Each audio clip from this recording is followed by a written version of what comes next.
Assalamualaikum warahmatullahi wabarakatuh. Innal hamdalillah nahmaduhu wa nasta'inu wa nastaghfiruh. Wa na'udzu billahi min syururi anfusina wa min sayyiati a'malina. Ma yahdihillahu fala mudhillalah wa ma yudlilhu fala hadiyalah. Asyhadu an la ilaha illallah wa asyhadu anna Muhammadan abduhu wa rasuluh. La nabiyya ba'da amma ba'du. Awalan hayya bina nashkuru ilallahi azza wa jalla alladzi qad a'ta'na ni'amihi wa minanihi hatta nastati' an najtami' fi hadzal video al-mubarakah insyaallah. Sanian nusalli wa nusallim ala sayyidina wa habibina wa nabina Muhammad sallallahu alaihi wasallam. Baiklah, saya tidak akan memperpanjang kata mukadimah. Langsung saja di sini saya akan membacakan serta menjelaskan hadis ke-9 tentang berbakti kepada orang tua. Hadits Abi Hurairah radhiyallahu anhu qala ja'a rajulun ila Rasulullah sallallahu alaihi wasallam qala man ahaqa nafsi bi husni sahabati. Qala ummuka. Qala summa man. Qala summa ummuka. Qala summa man. Qala summa ummuka. Qala summa man. Qala summa ummuka. Qala summa man. Qala summa abuka. Rawahu Bukhari, Muslim, Tirmizi, Ahmad, Malik wa Abu Daud. Yang artinya, hadis yang diriwayatkan oleh Abu Hurairah radhiyallahu anhu, dia berkata bahwasanya ada seorang laki-laki datang kepada Rasulullah sallallahu alaihi wasallam lalu berkata, "Wahai Rasulullah, siapakah yang paling utama atau sebaiknya aku temani? Yang paling utama aku temani." Lalu Rasulullah sallallahu alaihi wasallam menjawab, "Ibumu." Kemudian pria tersebut bertanya lagi, kemudian siapa lagi ya Rasulullah? Lalu Rasulullah menjawab, "Ibumu." Lalu pemuda tadi bertanya lagi, lalu siapa ya Rasulullah? Lalu Rasulullah menjawab, "Ibumu." Lalu pemuda itu bertanya lagi, lalu siapa lagi ya Rasulullah? Lalu Rasulullah menjawab, "Ibumu." Lalu pemuda itu bertanya lagi, kemudian siapa lagi ya Rasulullah? Lalu Rasulullah menjawab, "Ayahmu." Hadis yang diriwayatkan oleh Bukhari, Muslim, Tirmizi, Ahmad dan Malik. Baiklah, di sini saya akan menjelaskan membacakan arti perpenggalan kata. Yang pertama yaitu ja'a artinya datang, rajulun seorang laki-laki atau pemuda, ila kepada Rasulullah sallallahu alaihi wasallam, kepada Rasulullah. Faqalu maka dia berkata, man siapa, ahaqqa yang lebih utama, annasi dari manusia, yusni sebaik-baiknya, sahabati menjadi kutemani atau menjadi sahabatku. Qala lalu Rasulullah berkata, ummuka di sini artinya ibumu, ummun artinya ibu, kamu. Qala kemudian qala dia berkata, summa kemudian, man siapa, qala berkata summa kemudian ummuka ibumu. Begitu berulang kali terus ke yang terakhir itu abuka artinya ayahmu. Dan di sini diriwayatkan oleh Bukhari, Muslim, Ibnu Majah, wa Ahmad. Baiklah, dalam hadis ini dijelaskan bagaimana seorang anak berbuat baik kepada orang tuanya. Bagaimana seorang anak berbuat baik kepada orang tuanya. Ada dua pemahaman terhadap bahasa ini. Yang jelas pemahaman utamanya adalah orang yang paling diprioritaskan oleh semua manusia untuk bergaul sebaik-baiknya dengannya adalah kedua orang tua. Kemudian perbedaan yang ada adalah pendapat pertama menyebutkan bahwa menyebutkan bahwasanya menyebutkan orang itu bertanya. Di sini kan dalam hadis dikatakan bahwasanya ada seorang pemuda yang datang kepada Rasulullah, dan pemuda di sini merupakan malaikat yang diutus Allah untuk memberikan pengajaran kepada para sahabat. Dan di sini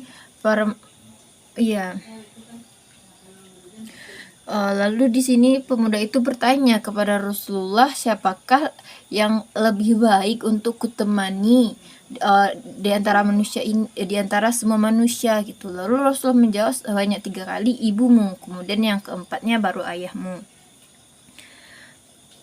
Ada pemahaman terhadap hadis ini, yaitu bahwa orang yang paling diprioritaskan oleh seorang manusia untuk dia bergaul dengan sebaik-baiknya adalah dengan kedua orang tua, tentunya dengan kedua orang tua.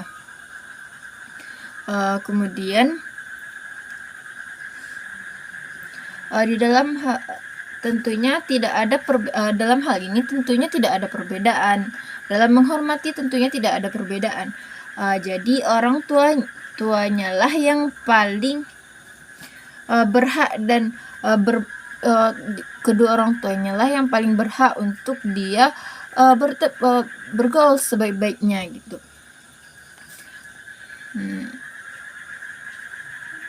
Kemudian perbedaan yang ada adalah pendapat pertama menyatakan menyebutkan berdasarkan hadis ini Allah Subhanahu wa taala membedakan derajat atau tingkat kebaktian seorang kepada orang tuanya.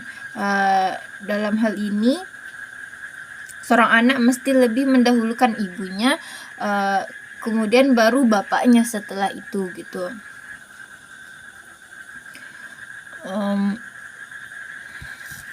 Jadi kalau dalam menghormati sebaik-baiknya orang yang untuk kita perlakukan sebaik-baiknya adalah kedua orang tua kita gitu.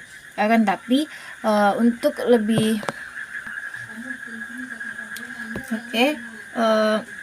makanya di dalam hadis ini disebutkan ibu disebut 3 kali, kemudian baru bapaknya. Pemahaman seperti ini sangat umum kita temukan. Kita dapat dengarkan pada kaum muslimin, di mana seorang ibu bahkan disebut derajatnya itu 3 tingkat lebih tinggi daripada bapak. Jadi ibu dikatakan orang yang paling didahulukan oleh seorang anak untuk berbakti kepadanya. Jika dia pada satu kesempatan mesti memilih dibandingkan dengan bapaknya, kemudian maksudnya kayak gini. Saya pernah mendengar pernyataan bahwa kalau seandainya ada kedua orang tua memanggil ayah dan ibu meminta bantuan, mungkin kayak kita ke pasar, ibu minta tolong ibu minta tolong ambilkan minum, sedangkan ayah minta tolong ambilkan nasi, maka lebih dahulukan untuk ibu gitu. Itu yang di suatu pernyataan yang pernah saya dengar. Hadis ini tidak sebenarnya menyebutkan bahwa seorang mesti memprioritaskan orang tuanya, yaitu ibunya, dibandingkan bapaknya, karena keduanya adalah sama-sama orang tua dari anak-anak, sama berjasa kepadanya, cuma saja jasanya itu berbeda. Yang tidak bisa salah satunya yang tidak bisa dibandingkan yaitu seorang ibu mengalami 3 periode kesakitan yang sangat luar biasa, yaitu pertama ketika mengandung, kedua ketika melahirkan, dan kedua ketika melahirkan, dan ketiga ketika menyusui. Maka oleh sebab itu di dalam hadis ini dikatakan bahwasanya disebutkan seorang ibu yang harus dihormati itu sebanyak 3 kali gitu, karena memang kedua orang tua memang sangat berjasa kepada kita, dan kita tentu tidak boleh membedakan dalam menghormatinya gitu. Akan tapi dalam menghormati pun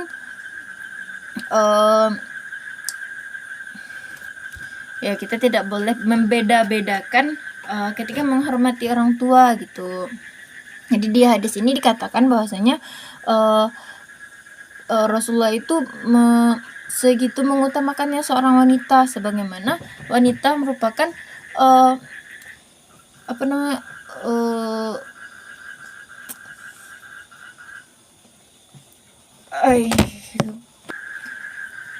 yaitu sebagai madrasatul ula atau sekolah pertama gitu. Kayak gitu.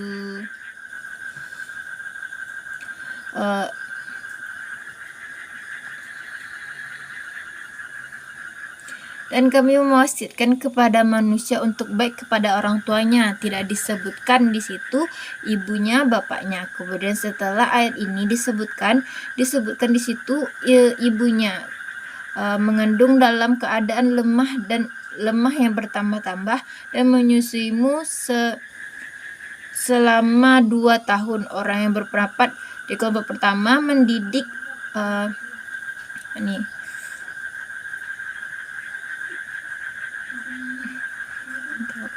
tapi kepada hadis ini menjadi kesimpulan adalah hadis ini seorang anak itu lebih mengutamakan akhlak baiknya kepada orang tua. Dalam hadis ini orang tuanya mesti didahulukan daripada manusia yang lain, daripada manusia kebanyakan gitu, daripada orang-orang yang lainnya gitu.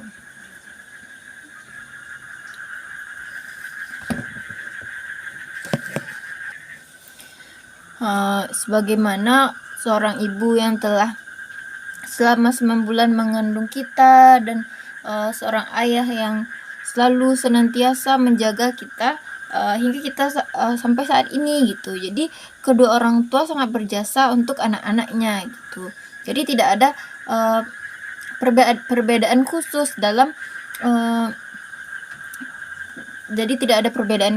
menghormati keduanya. Akan tapi banyak yang seperti pendapat yang saya sampaikan tadi, bahwasanya ada yang mengatakan bahwa derajat ibu 3 tingkat dibanding ayah gitu. Jadi untuk menghormatinya apabila ada perintah, tapi sebenarnya kalau kita tinjau dari keadaan darurat, yaitu perintah mana yang lebih darurat gitu, maka itu yang lebih dulu dilaksanakan gitu. Itu menurut pendapat saya pribadi. Jadi dalam hadis ini dianjurkan kita untuk menghormati atau berlaku baik kepada kedua orang tua kita, baik itu ayah maupun ibu kita. Oke. Bahkan ada juga sempat yang bertanya, bagaimana jika seandainya seorang ayah yang dia tidak menafkahi anaknya gitu, apakah pantas dia dihormati gitu.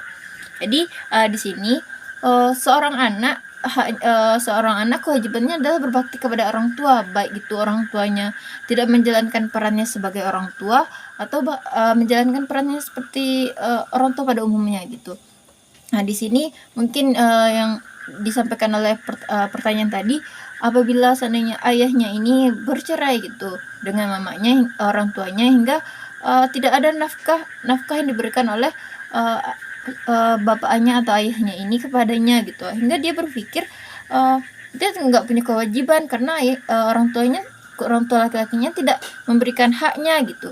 Tapi itu tuh perkara yang keliru, karena seburuk apapun atau sebaik apapun orang tua kita, kita tetap berkewajiban untuk berbakti kepadanya gitu. Karena seperti saya sampaikan tadi, bahwasanya berbakti kepada orang tua merupakan kewajiban seorang anak gitu.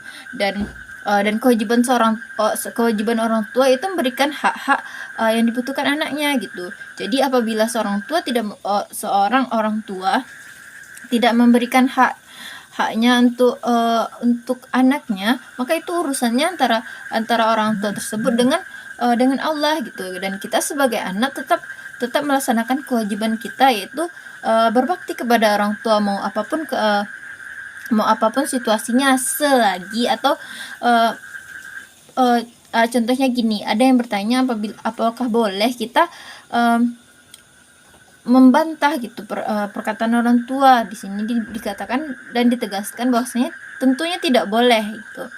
Tapi apabila orang tuanya menganjurkan untuk keluar dari syariat Islam atau aturan-aturan Islam, kita dibolehkan untuk membantah tapi dengan cara yang baik gitu.